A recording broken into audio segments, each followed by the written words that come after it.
कि अमेरिका ने एग्जिट जिस स्ट्रेटजी के साथ किया है और जिस तरीके से उन्होंने अफगान हुकूमत अशरफ गनी को 7-8 अरब डॉलर का प्रॉमिस किया है और वेपन की शक्ल में सप्लाईज भी आना शुरू हो गई हैं, तो एक बात हम सबको समझ आना चाहिए कि पीसफुल अफगानिस्तान अमेरिका के इंटरेस्ट में नहीं है। क्यों नहीं है? इसलिए कि पाकिस्तान और इकोनॉमिकली स्टेबल होगा, इसलिए नहीं है कि सी पैक आपका चलना शुरू होगा, इसलिए नहीं होगा कि जो उसका पुराना दुश्मन है रशिया के इंटरेस्ट वो यहाँ एक्सपैंड करें, वो एक्सपैंड करेंगे।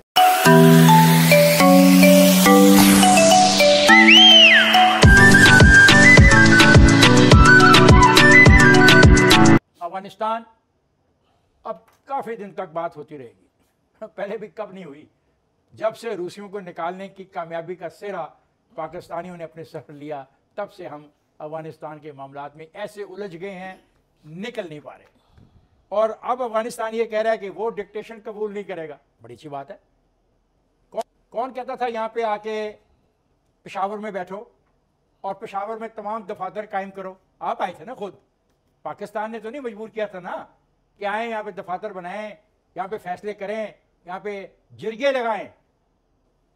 आप खुद सोचें कि आप कहाँ तक पहुँचे हैं। देखिए, गुजारिश ये है कि एक तो हमारी हुकूमतों में, इस वक्त की हुकूमत में, पिछली हुकूमतों में भी ये प्रॉब्लम रहा है कि वो कभी भी इस किस्म के रिलीजियस फितने को, इस किस्म की रिलीजियस डेवलपमेंट को टाइमली एड्रेस नहीं करते, और अगर करते हैं तो फिर वेस्ट की ख्वाहिश के ऊपर हम हाफिज सईद को अंदर भेज देते हैं जेल में, क्योंकि उसका कसूर कोई नहीं, ना इंडिया साबित कर सका, ना कोई कोर्ट साबित कर सकी, पाकिस्तान की सुप्रीम कोर्ट में भी साबित नहीं हुआ, वहां से एग्जामिनेट हुए वो, लेकिन वो जेल में है क्योंकि अमेरिका की ख्वाहिश है ये, क्योंकि हिंदुस्तान ये चाहता है। देखिए, गुजारिश ये है कि 2-3 बातें जो है वो हमें समझनी चाहिए। क्या जो हमारी एंटीसिपेशन है, जो हम समझ रहे हैं, हमारा फॉरेन ऑफिस समझ रहा है कि तालिबान जो है वो बस हुकूमत बनाने ही वाले हैं, क्या ये दुरुस्त है?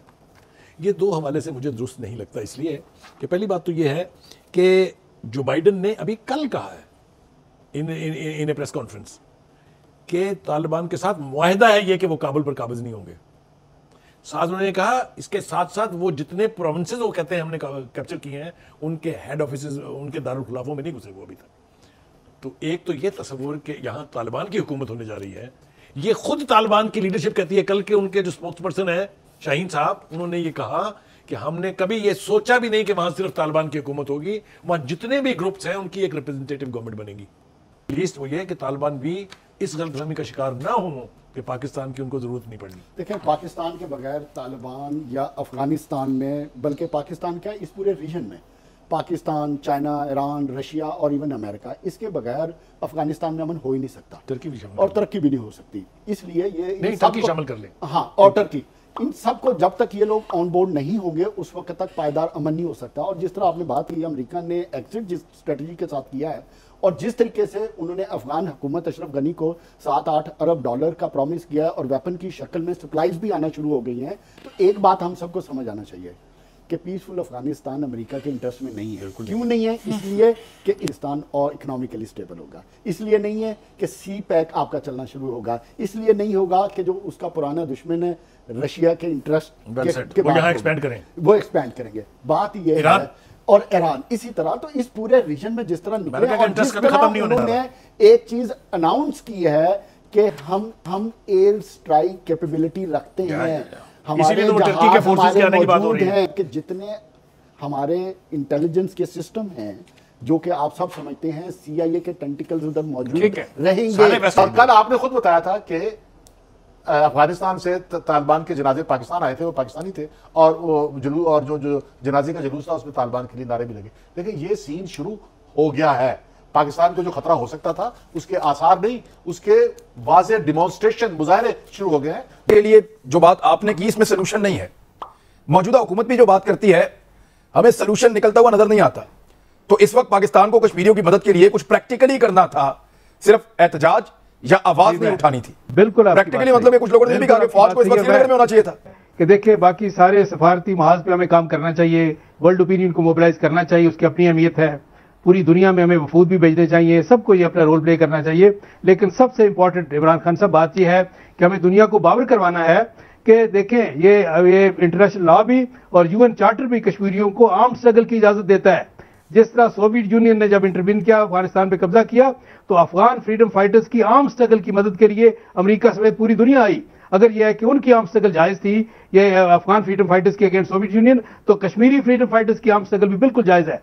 कवानीन भारत अपनी मर्जी के ला रहा है, और अपने तरीके से पूरे खित्ते पर कब्जे को मजबूत कर रहा है। आज इंडिया को यह समझा जा रहा है कि आज का इंडिया जो कभी पाकिस्तान को एक टेररिस्ट कंट्री कहलवाता था, आज ये समझा जा रहा है कि वहां पर अकलियतें महफूज नहीं है। वहां अब ये लगता है कि कश्मीरी मुजाहिदीन अपने हक की बात करें, पुलवामा अटैक हो तब इंडिया एक्सपोज होता है। अगर इंडिया यहां आकर कुछ करे अब इंडिया एक्सपोज होता है। लेकिन मेरे कप्तान साहब जब वो ट्रंप से मिलने गए वापस आए तो ये खिलाड़ियों ने हार पहनाया, जैसा वो हज से आ रहे हम भी थोड़ी देर के लिए खुश हो गए कि शायद कोई सेटलमेंट करके आया है कि भाई ठीक है कश्मीर हमारा होगा अक़वाम मुत्तहिदा की 1948 के करारात के मुताबिक।